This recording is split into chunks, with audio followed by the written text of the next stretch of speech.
Jacqueline Raspail, bonjour. Bonjour. Je vais vous faire travailler pendant cette interview et votre premier travail, ça va être de vous présenter à ceux qui nous regardent en podcast. Eh bien, je m'appelle donc Jacqueline Raspail. J'ai été professeure au lycée Paul Cézanne à Aix-en-Provence pendant 32 ans. Un métier que j'ai beaucoup aimé et j'ai désiré faire un témoignage dans un essai qui s'intitule « L'éloge de la transmission ». Alors, vous dites dans votre prologue que vous aviez commencé à travailler sur ce livre il y a déjà longtemps. C'est quoi longtemps dans votre échelle de temps ? Il y a une dizaine d'années. Est-ce que entre le projet initié donc en 2013 et ce qui est sorti en 2022-2023 a beaucoup changé ? Est-ce que les règles du jeu ont évolué en 10 ans ? Non, au contraire. Elles se sont précisées, approfondies, et au fil des années, au début, je n'étais pas très convaincue. Je me disais, on parle tellement des problèmes d'enseignement, etc., à quoi ça sert ? Et puis petit à petit, cet essai s'est imposé à moi comme un devoir de transmission. Ce que je voulais dire par là, c'est que entre 2013 et vos premières ébauches et 2023, avez-vous dû retoucher votre copie parce que la situation avait évolué et plutôt en mal, elle Oui. s'était dégradée par rapport à vos constats initiaux ? Oui, bien sûr, bien sûr. La situation s'est dégradée, mais je pense quand même que j'ai eu aussi, pendant mes années d'enseignement, des enfants difficiles. La différence, c'est qu'on ne s'attaquait pas aux profs, physiquement, mais verbalement. Il n'y a que cette différence-là ? Il y a de grandes différences. Il m'est arrivé un jour de sortir en larmes de la classe.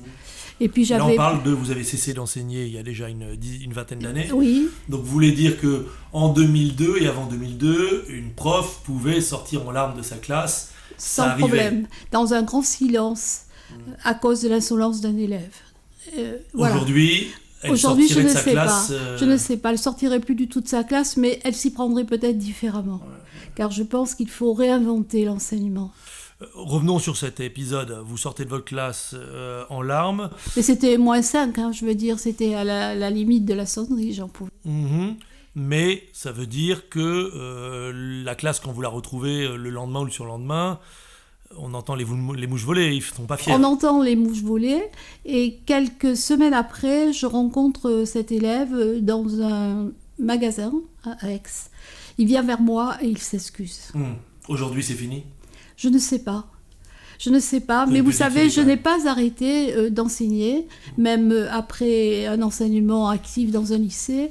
Je continue à aider les enfants, les adolescents qui sont en demande, à préparer le bac. Et bien sûr, je me rends compte des difficultés aujourd'hui. Alors, Jacqueline Raspail, votre ouvrage qui s'appelle, je le précise, « Éloge de la transmission » aux éditions VA Éditions, votre ouvrage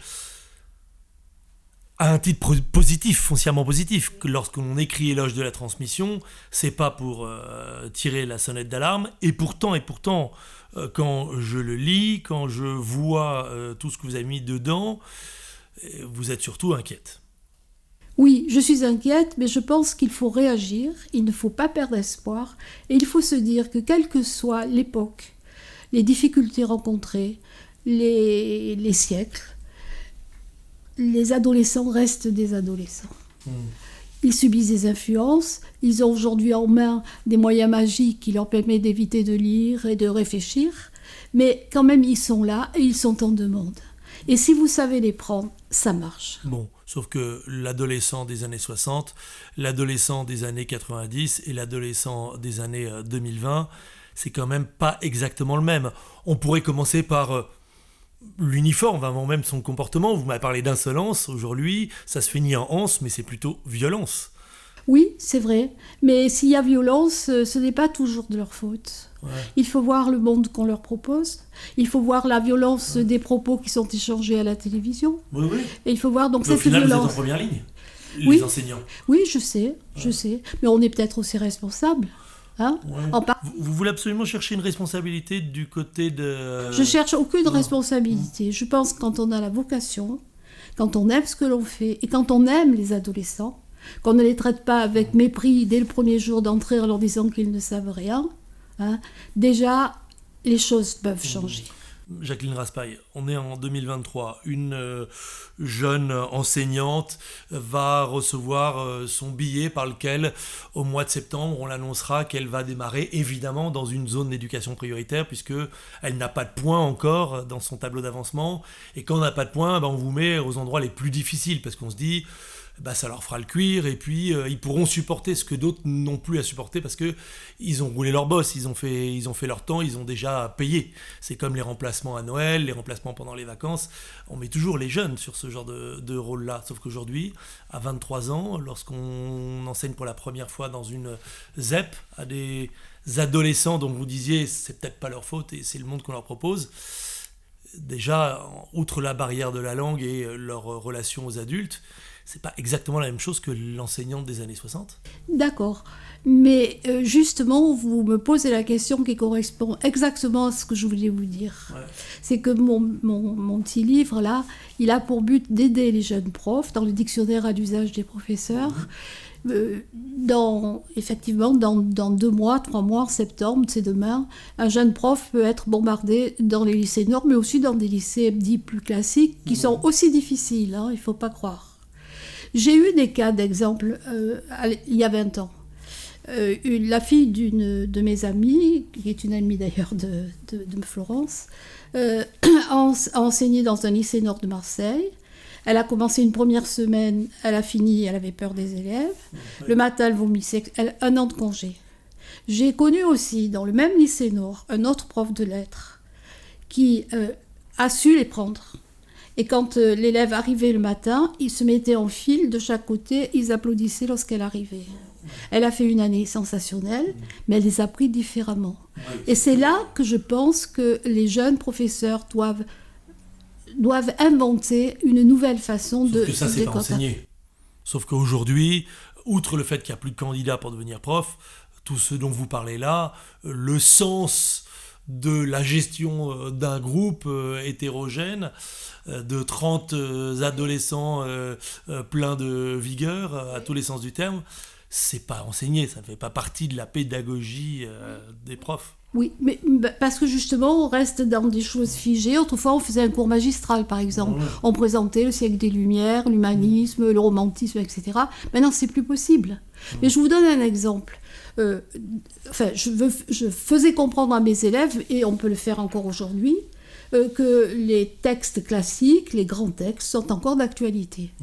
On prend un thème, le temps, par exemple. Vous prenez une chanson de Brassens, Marquise, si mon visage a quelques traits un peu vieux, c'est quand même un poème de Corneille. Donc on enlève la dernière strophe. Et puis, sur le temps, je prends Queneau.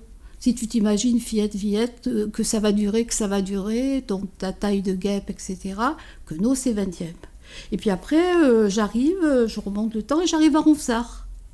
Et les élèves prennent conscience, parce qu'alors après, il faut les adapter, ces textes. Prennent conscience qu'on dit la même chose de manière différente au travers des siècles. Oui, et puis aussi, il n'y a pas que ça. C'est quand on veut plaire et on veut séduire une jeune fille ou une jeune femme, on s'y prend pas en lui disant quand tu seras bien vieille, au soir, à la chandelle, etc.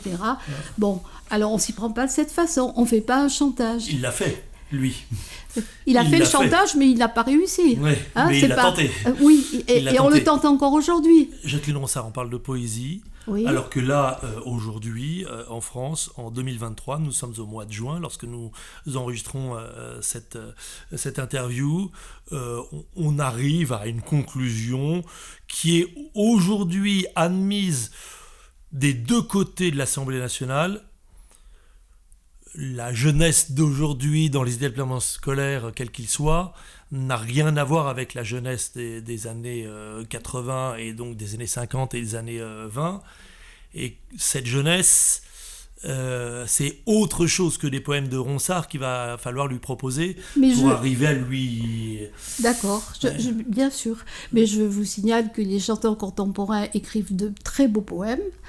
Ne serait-ce que le slam, quelquefois, il y a des textes magnifiques. Donc, je ne perds pas l'espoir. Il y a aussi... Vous pensez que Aya Nakamura, c'est une bonne représentante de la francophonie? Non, mais il y a quand même de très beaux textes. Et donc, malheureusement, j'ai pas d'exemple à la mémoire.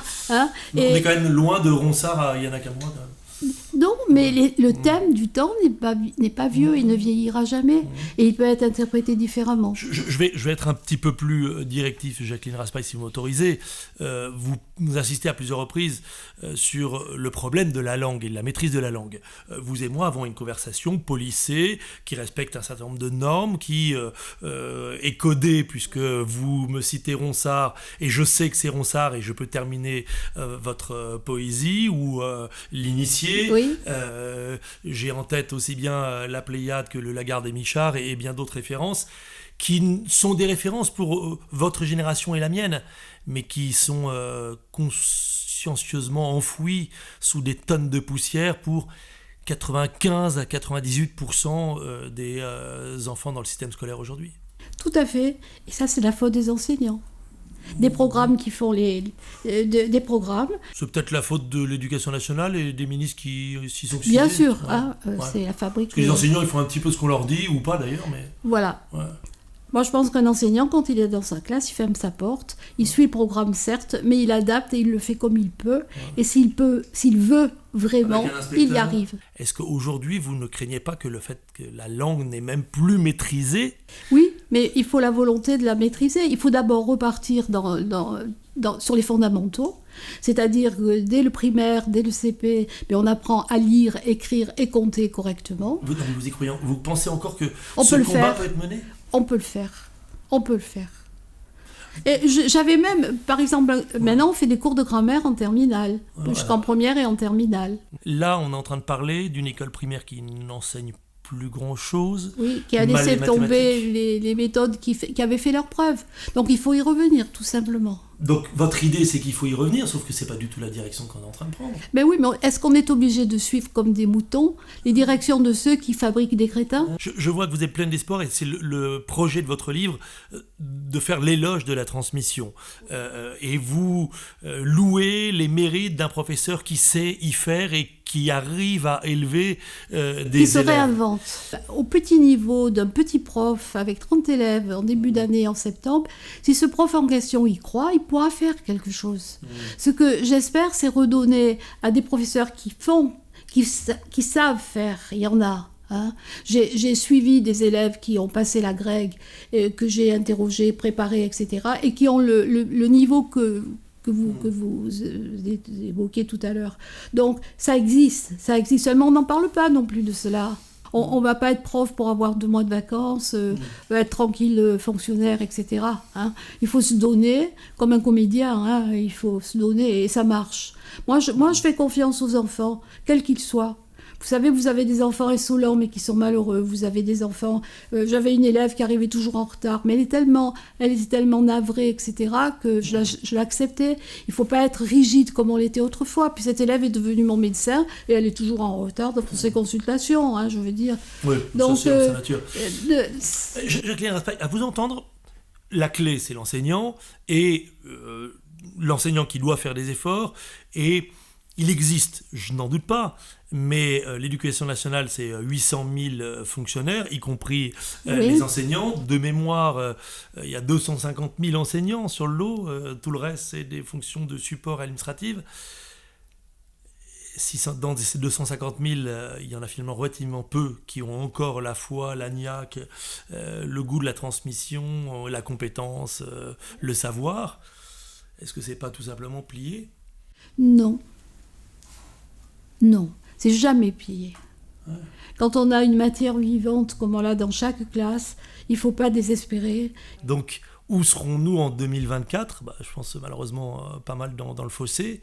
Et qu'est-ce que vous envisagez pour 2054 ? Moi, pour 2054, j'envisage une éducation nationale différente, avec des lycées différents. Pas seulement un tuyau qui vous met jusqu'au bas qui ne signifie plus rien, mais un socle solide, apprendre à lire, écrire et compter. Et à partir de là, faire des chemins, si vous voulez, qui vous mènent dans des directions différentes en fonction des compétences des gens, des élèves. Bon, vous parlez de violence, mais la violence, elle a toujours existé aussi.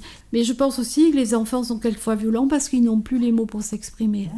Et quand on ne sait pas s'exprimer, parce que ce qu'il faut dire aussi aux enfants, c'est que la langue est une arme.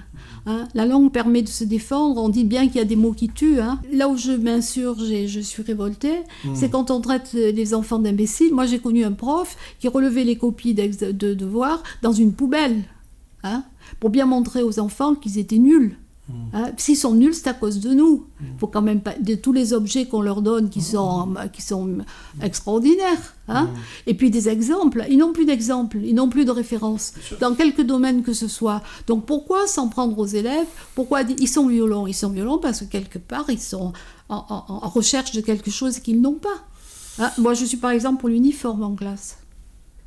Parlons-en, effectivement, l'uniforme, est-ce que ce serait une voie, une solution D'abord, par expérience personnelle, moi, dans ma famille, ma mère me disait que c'était la beauté intérieure qui comptait, pas la beauté extérieure. J'étais habillée n'importe comment, l'uniforme m'a évité le ridicule et les moqueries de mes camarades.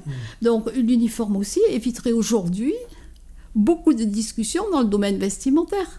Et alors, on a bien imposé aux Français d'être confinés pour leur santé. Hein, ils ont suivi. Bon, pourquoi on n'imposerait pas aux Français l'uniforme dans toutes les écoles? Hein, c'est pour une autre forme de santé aussi. Donc, je suis pour l'uniforme, bien sûr.